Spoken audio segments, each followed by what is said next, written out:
Have you ever wondered what would happen if you had a movie from the 80s, written and directed by Michael Crichton, about robots that occasionally go wild, with Tom Selleck as the hero and Gene Simmons as the villain? Well, you get the movie Runaway, is what you get.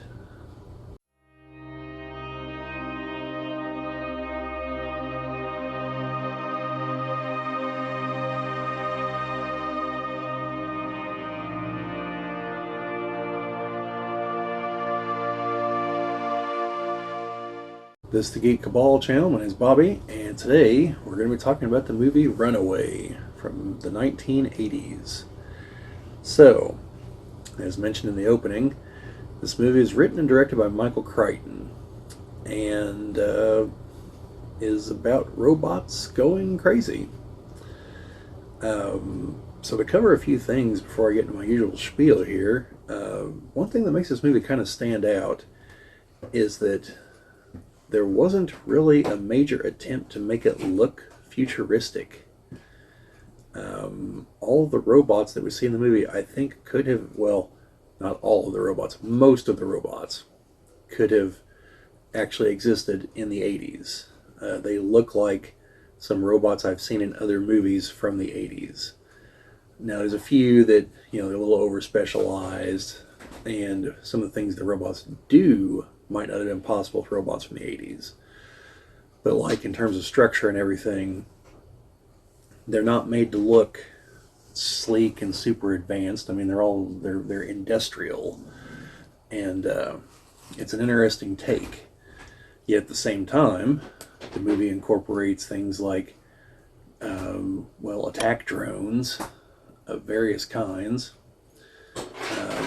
heat-seeking missiles that are like this long, can be fired out of a gun, and just other things like that.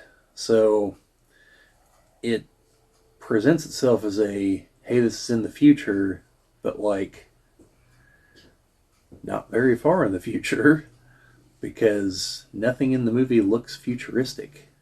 Everyone's, there's no stupid, goofy, futuristic looking clothing. Everyone looks like they're clothed in the 80s. There's 80s cars everywhere.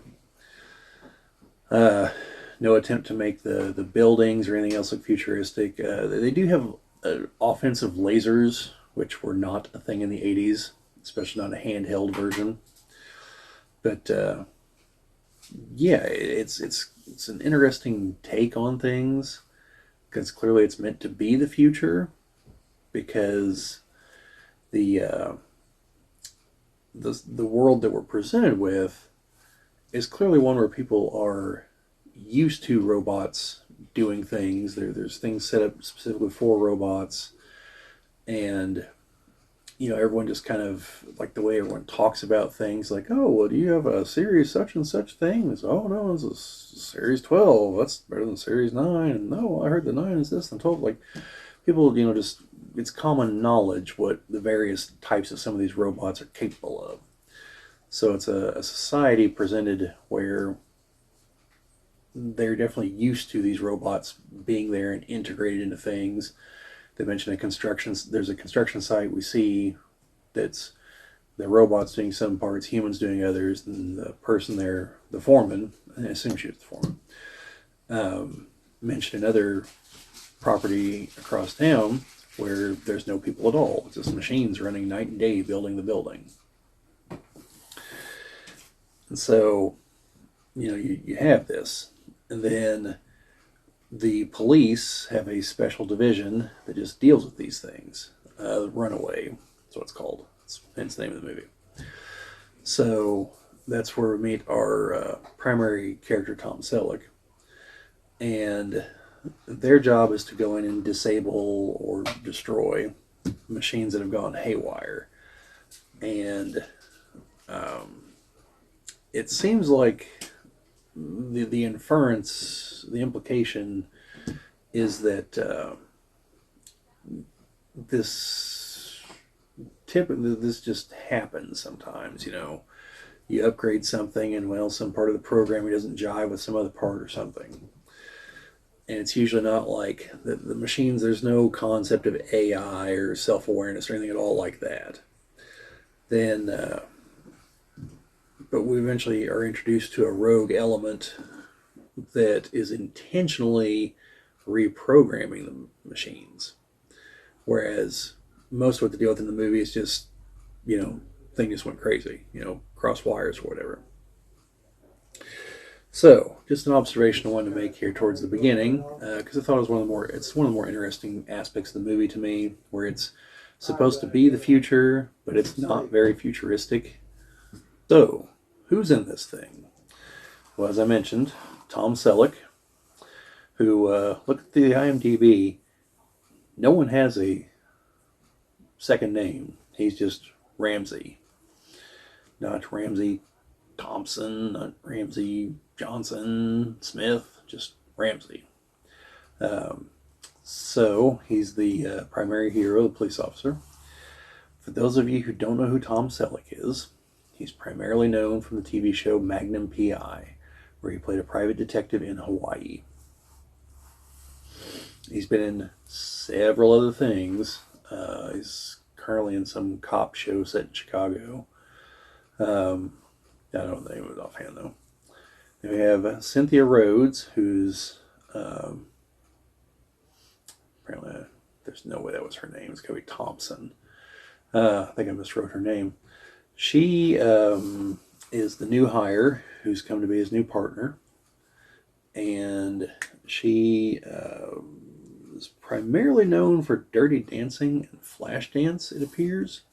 Now, I've never personally watched Flashdance, and it's been first watched Dirty Dancing, so I couldn't tell you who she played. She's in a few other things. A lot of other dancing movies. I think Saturday Night Fever is one of them. Then we have Gene Simmons, who plays Luther, the villain. And yes, that is Gene Simmons, the lead singer of Kiss. Known for being the lead singer of Kiss. He is sans face paint in this, so you might not recognize him. No kabuki makeup. And he never sticks his tongue out. So then we have Kirstie Alley, who plays Jackie, who works at the company that Luther has paid out to produce the microchips that he needs to sabotage machines.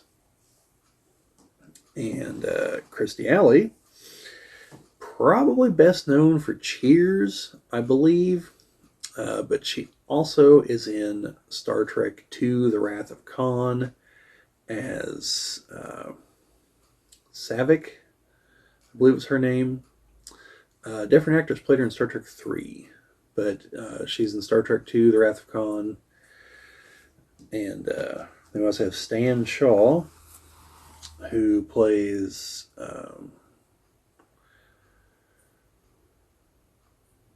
Morin. Well, I need to really improve my handwriting. He's like he never goes out in the field with Tom Selleck. He's like the tech guy back at the police department. I don't know who he played in Monster Squad or Daylight, but it seems to be what he's known for. A lot of appearances on TV shows. Look at his IMDb page. Then we have G.W. Bailey, who is the chief, although on IMDb just literally listed as chief. No idea what his name is. It's just he's the chief. So, yeah, very bare bones. Michael Crichton didn't really put a lot of effort into naming these people.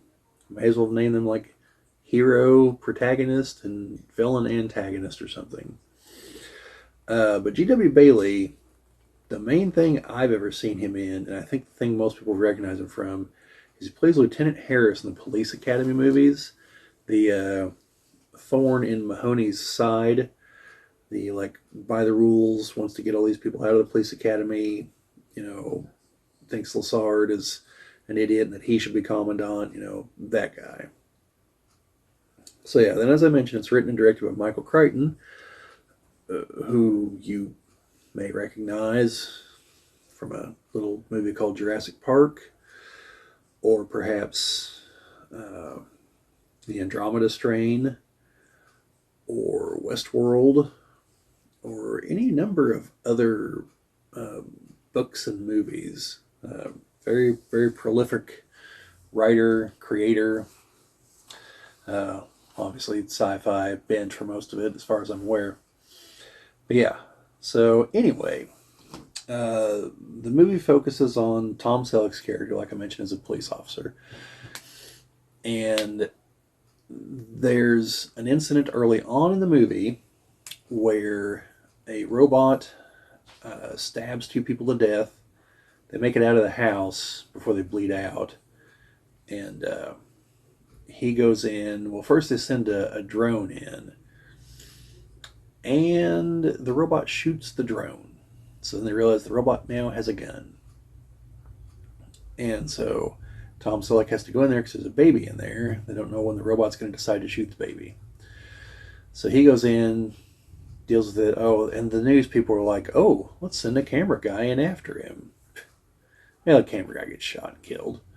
Um, and he'd warned them because the robot could, in theory, detect the transmission from the camera and that the news report was sending out, which would let it know that Tom Selleck was coming in after it. And they just kind of like blew him off and didn't listen to him on that. So um, you realize that as the movie progresses, that this is part of, this isn't just a random event. They find a chip inside the robot that shouldn't be there, and they realize that it's the reason that it did what it did. Then, of course, the chip self-destructs. We also find out that Tom Selleck's character is afraid of heights. So we realize that the family that was targeted, that one of the people works at a chip manufacturing plant, and that is who Gene Simmons' character, Luther, has used to create the microchips. And apparently, like, they're holding out on him or something.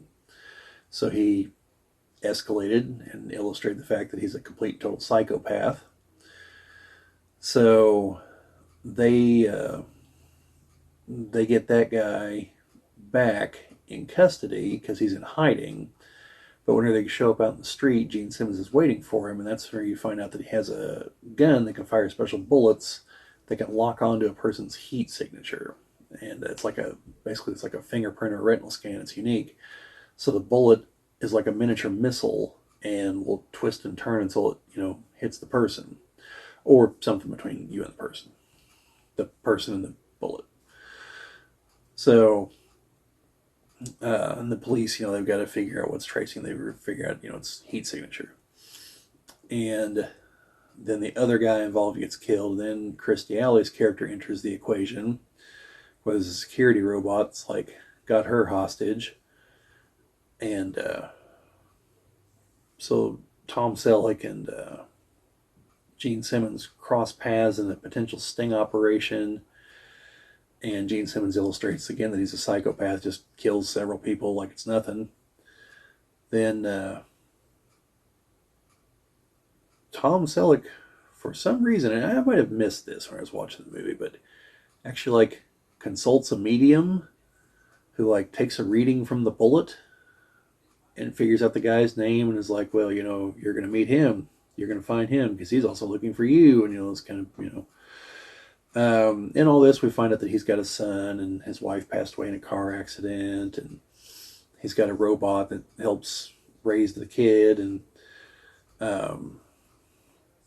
until he's kind of warming up to his new partner, and he sees Kirstie Alley's character, and she thinks that he's out after her, just based purely on looks, and yeah. So we find out also that Gene Simmons' character has these like six-legged kind of spider-looking robots that attack people. They get onto them and then inject them full of acid and then explode.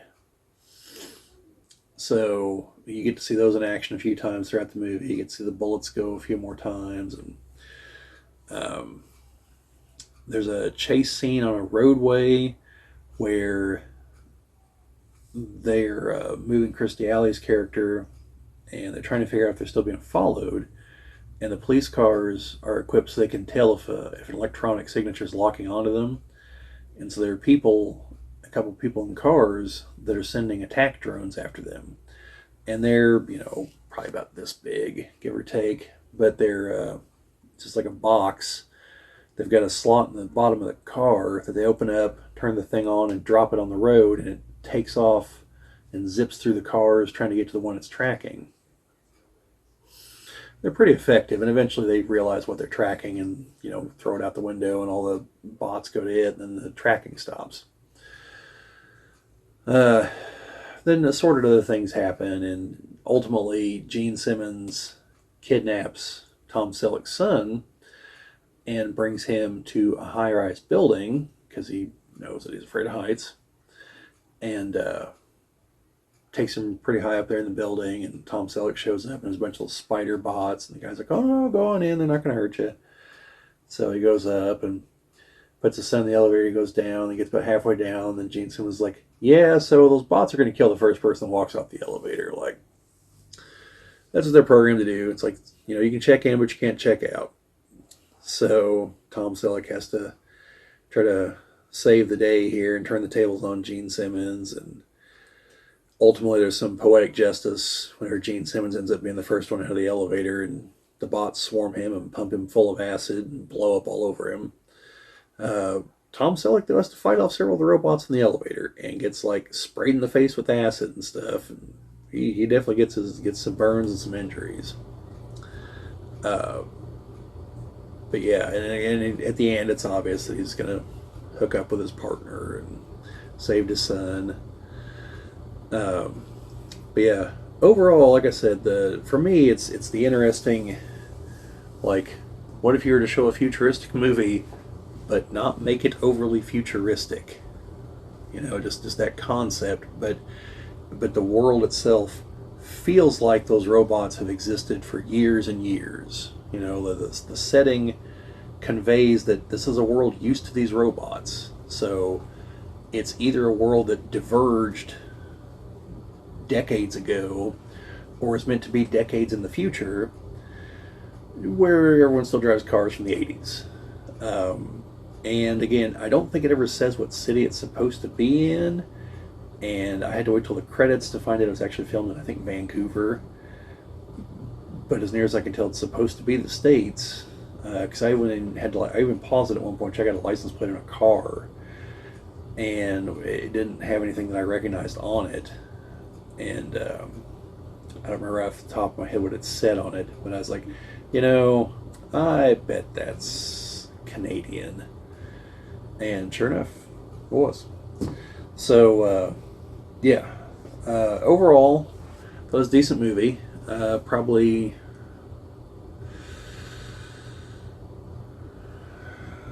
seven and a half. Seven and a half, somewhere in there. Decent performances. I'm not going to sit here and tell you like, oh, this is Tom Selleck's best performance ever or anything. I mean, Tom Selleck's decent in everything he's in. His partner's okay. Then Gene Simmons is actually decent as the villain. Could have stood to see him in some more movie roles. I don't know if he has many other movie roles, but it would have been interesting. Everyone else, fulfills their roles. Like I've mentioned, like with the names, like there's not tons of depth to these characters. It's pretty straightforward. It's a cat and mouse police chase, but with robots. So I think it's worth a watch if you've never seen it. Definitely better than, like, say, The Wraith that I talked about recently.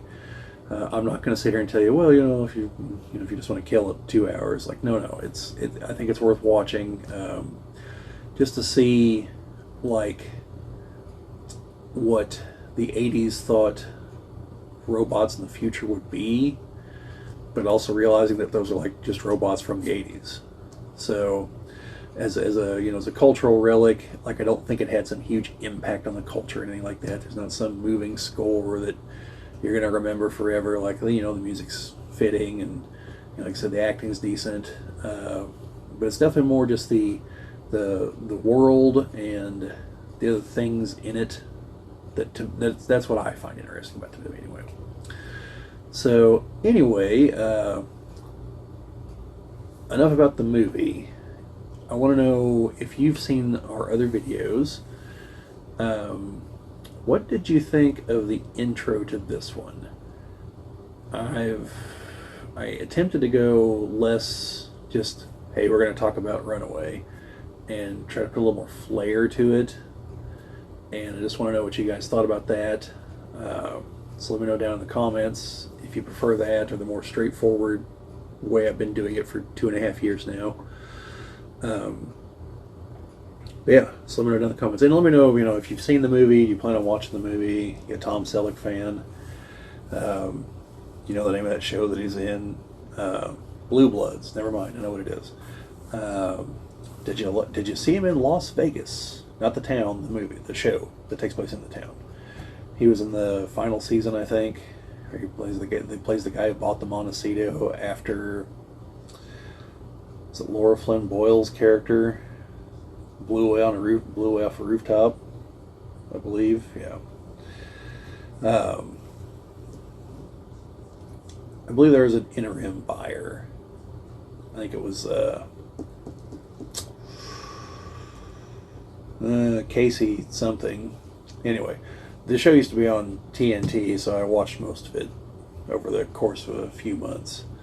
It's an okay show.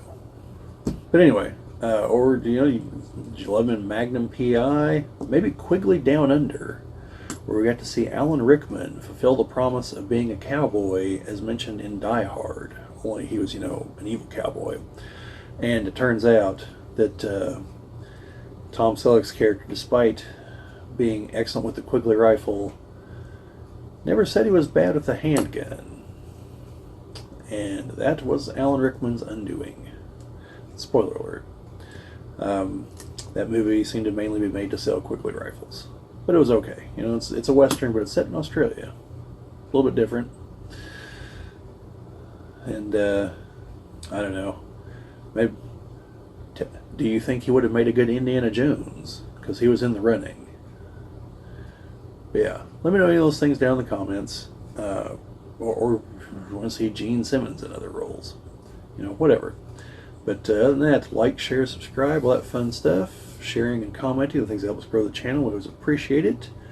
But yeah, that's all I've got on this one. So just keep an eye out for those killer robots, I guess.